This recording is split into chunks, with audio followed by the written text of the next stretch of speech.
নমস্কাৰ, মই মঞ্জিল বৰুৱা। অসমীয়া জাতিৰ বাবে এজন হৃদয়পৰশা ব্যক্তি, এখন পাৰাপাৰহীন সাগৰস্বৰূপ, সংগীত সূৰ্য সুধাকণ্ঠ ডক্টৰ ভূপেন হাজৰিকাদেৱৰ আজি জন্ম শতবাৰ্ষিকী।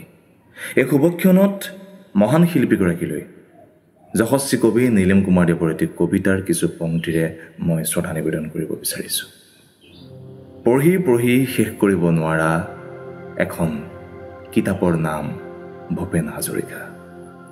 পঢ়ি পঢ়ি শেষ কৰিব নোৱাৰা এখন কিতাপৰ নাম ভূপেন হাজৰিকা। ঢৌ গণি গণি শেষ কৰিব নোৱাৰা এখন কল্লোলিত সাগৰৰ নাম ভূপেন হাজৰিকা। তৰা গণি গণি শেষ কৰিব নোৱাৰা এখন আকাশৰ নাম ভূপেন হাজৰিকা।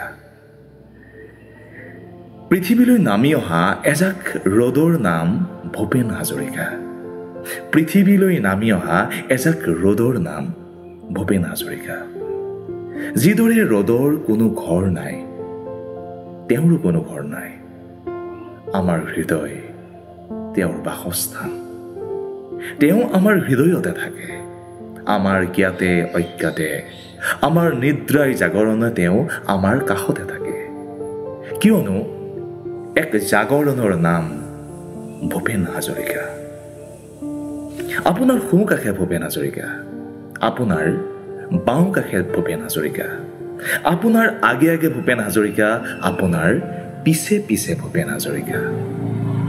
পঢ়ি পঢ়ি শেষ কৰিব নোৱাৰা এখন কিতাপৰ নাম ভূপেন হাজৰিকা।